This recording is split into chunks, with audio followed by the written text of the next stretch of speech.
Have you ever sworn that you remember something that didn't actually happen? Maybe it had something to do with family or friends. Maybe you just remembered it wrong. Ask anyone else who was there, and they'd be able to tell you if you were right or not. But what happens if one person remembers it the way that you do, but the others don't?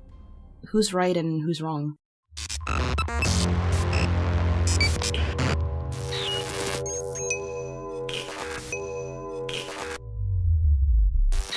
In 2010, blogger Fiona Broom told the internet of an experience she had at a convention. She found out that a number of other people shared the same memory she did about Nelson Mandela. Broom remembers Mandela passing away in the 1980s during his imprisonment. Broom said, "I thought Nelson Mandela died in prison.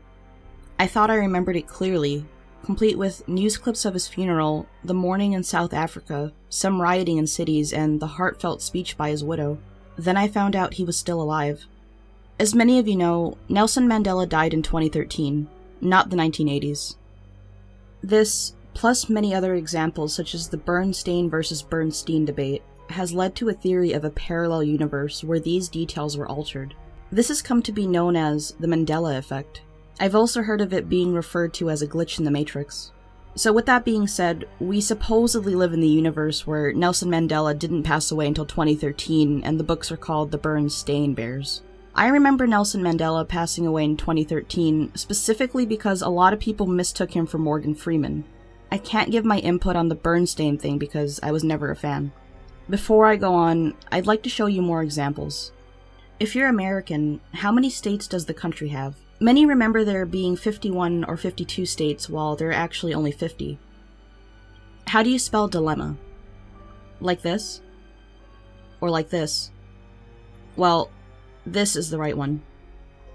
Here's one that got me.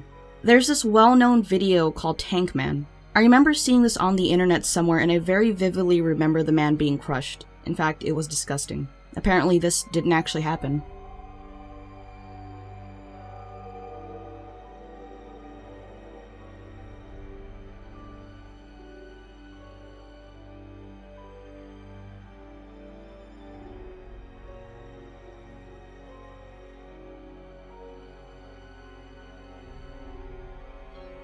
As you can see, the man is safe. These are some comments about it from MandelaEffect.com. I remember Tank Boy getting run over by the tank at Tiananmen Square. My husband doesn't. We googled it and apparently he didn't get run over. I have a very vivid memory though. I remember seeing a video of it. I remember learning this in 7th grade history. I remember seeing blood on the street after the tank rolled over him and how the backlash nearly caused communism to fall apart in China. They nearly switched to the capitalistic command economy. This is so weird. I very clearly remember the guy being run over by the tank. So why did I, and so many others, remember the man being run over? Well, it is quite possible that this is just a false memory. It's pretty self-explanatory. In psychology, a false memory refers to a memory that is either distorted or completely fabricated, but without the intent to deceive. So in fact, it's actually quite easy to elicit false memories in the laboratory. This is often done with word list. So people are presented a list of words that they have to recall later on. And often they remember words that were not on the original list, but were associated, similar to words that were on the list. So in fact, they've created a false memory, or memory of a word that wasn't there. In other words, I was technically lying to anyone I told about the gore-filled Tank Man video, but I did so without even knowing it.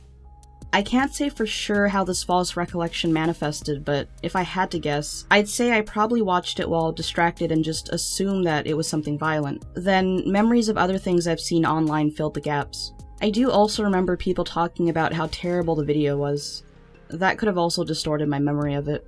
The same goes for everyone else who remembers the man being ran over. We just assume that that would be the logical outcome to standing in front of a tank. There are also other stories online of people who were killed by a tank, so it's completely possible we got this mixed up. The same basic formula can also be applied to the examples mentioned earlier. It's completely possible that people misunderstood something in the news back when Nelson Mandela was imprisoned.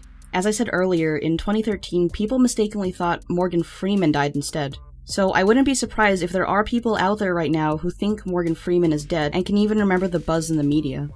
In fact, a good amount of people thought that Stan Lee was dead before the rise of the recent Marvel films. On to the Berenstain Bears issue. Like I said, I was never a fan of these, so I can't give much personal insight. I have seen pictures of books that say Bernstein on the sides, and I've even heard people say that there was a correction made with the print. I'm not sure if this is true, but it is possible that this happened and Bernstein just stuck. People probably didn't notice because the change was so minute. Another possibility is simple mispronunciation. These are of course kids' books, so I'm sure that the people reading them weren't 100% concerned with the proper pronunciation of a name. There isn't much difference between Bernstein and Bernstein when said casually. Something similar to this can also be behind the dilemma misspelling. On to the issue of how many states the US has. Surprisingly, a lot of people can't answer this with confidence. Most think it's 49 or 51 or 52 instead of 50. I read a small article somewhere that explained why this happens pretty well. Basically, our brains are more likely to come up with a less perfect number because it seems more realistic. 50 is just too nice. It's like when you buy something at the store and it comes out completely even. We're more used to having to deal with a messier number. Another thing is the media once again. You hear a lot of buzz about what the 51st state will be. If you saw an article titled something along those lines in your Facebook feed and you tried to recall the number of states later, you might pull up 51 or even 52. A lot of people who remember it as 49 states may just be recalling when that was correct, before Hawaii was a state. The younger ones could have been misinformed as well. Basically, there are a lot of ways that our memories can be distorted. Here's a bit from Elizabeth Loftus, an expert in cognitive psychology. Many people believe that memory works like a recording device. You just record the information, then you call it up and play it back when you want to answer questions or identify images. But decades of work in psychology has shown that this just isn't true. Our memories are constructive. They're reconstructive. Memory works a little bit more like a Wikipedia page. You can go in there and change it, but so can other people. So what do you guys think about all this? As always, let me know in the comments below. If you didn't already know, I've got all these social media accounts you can follow if you're bored enough. Thank you so much for watching, and I'll see you in the next one.